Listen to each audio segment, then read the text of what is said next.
Donc là, on est au petit village de Malaoupa. On est à 1000 mètres. 1050 pour être plus précis. Et puis on va aller vers le mont Śnieżka, on va aller jusque dans les lacs polonais que j'ai vus derrière. Donc j'ai dû venir en voiture jusqu'ici parce que depuis la pension ça faisait beaucoup trop loin. Et on va essayer de tout boucler en une journée. Si je me débrouille bien, je devrais aller chercher les deux lacs. Regardez là-bas le Śnieżka, on le voit. Vraiment une jolie petite station ici. Je pense que l'hiver, on va y avoir des touristes. Là, c'est plein soleil.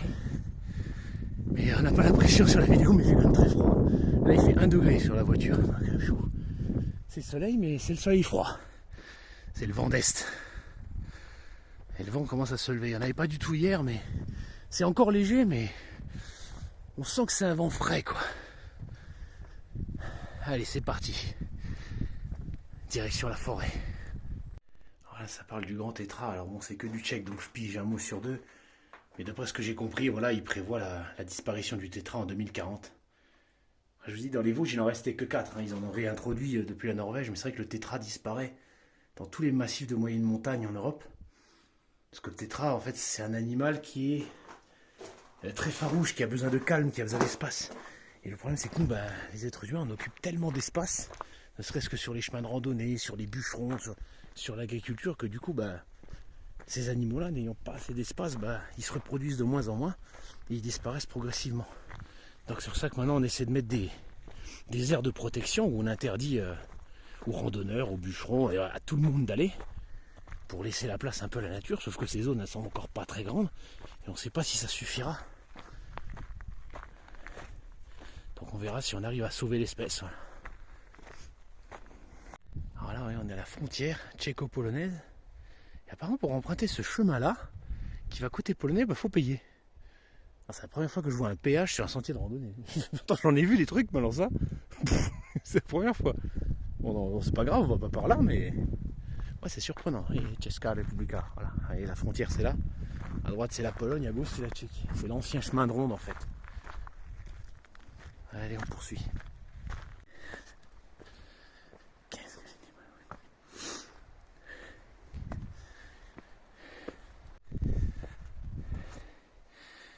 L'ennemi des gros, les escaliers.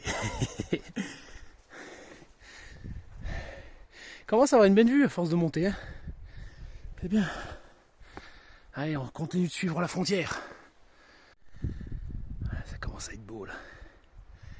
Allez, Malaoupa, c'est là, c'est de là qu'on vient.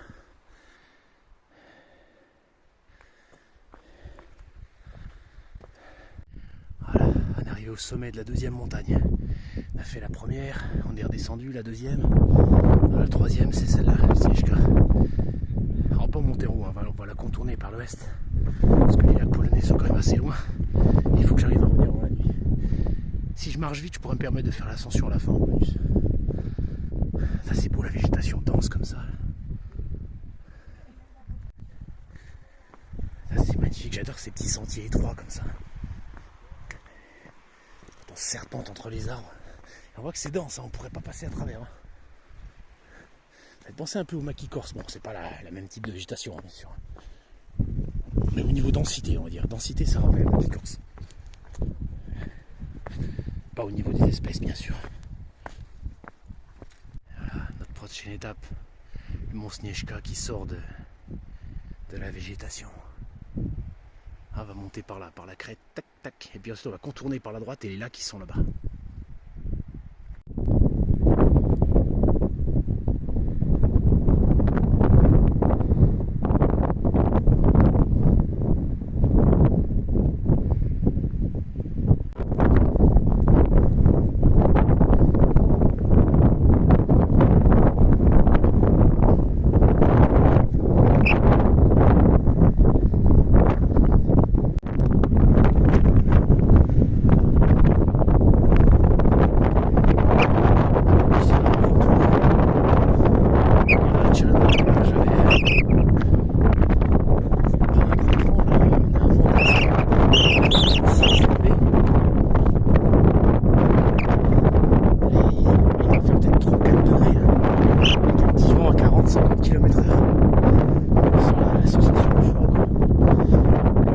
l'hiver est en train de prendre ses quartiers.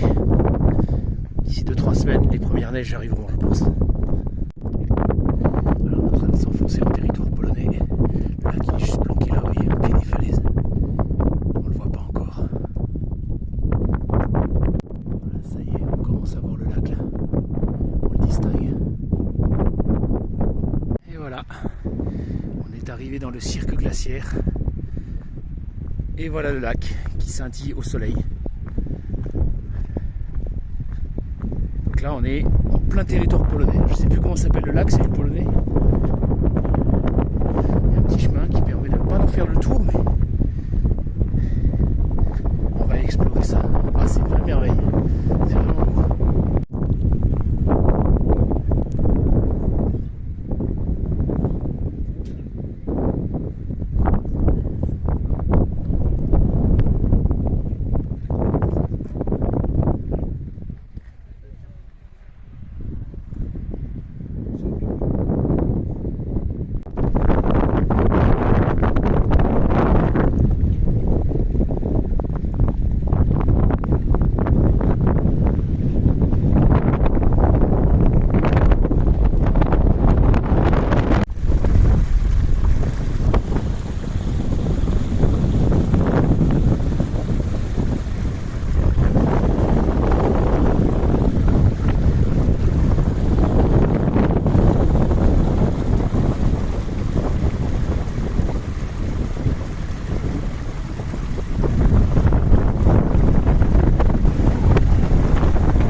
Rocher qui a une forme un peu étrange. Je l'ai vu sur la carte. J'aurais pas le temps d'aller voir. Il y a aussi un deuxième lac derrière. Et malheureusement, le temps que il m'a fallu 3 heures pour arriver, il me faudra 3 heures pour revenir. Donc ça me fait à la voiture à 16 heures et la nuit tombe à 17 heures ici. Ça sera un peu trop loin. J'irai la prochaine fois. Voilà, je suis encore au Mont Śnieżka. J'étais pas censé y aller, j'étais censé contourner la montagne, mais j'avais tellement envie d'un Kofola, je me suis dit allez je monte. Et je vais aller à la boutique, maintenant je vais aller boire mon Kofola. J'ai tapé 300 mètres de dénivelé juste pour boire un Kofola. Allez c'est parti, je l'ai bien mérité. Allez, dernière montée de la journée. Petite centaine de mètres, la dernière montagne après. On descend vers la station. Le soleil devient rasant. Il fera nuit dans 1 heure. Normalement, je serai à la voiture dans 30 minutes, donc ça passe. Et voilà, c'est fini pour aujourd'hui. Le soleil va se coucher dans à peu près 1 heure, ça va, je suis en avance sur le timing. J'ai vu des choses magnifiques, le lac polonais était vraiment très très beau. Je me souviens plus comment il s'appelle, mais je sais que ça veut dire petit lac en polonais. Ils sont pas trop fait chier pour le moment, mais vraiment, ça m'a rappelé un petit peu les lacs glaciaires corses. On est un peu moins abrupt, bien sûr. Et franchement, ça valait le coup. Allez, on se laisse sur ce début de coucher de soleil. Et je vais réfléchir à ce que je vais faire demain comme balade maintenant.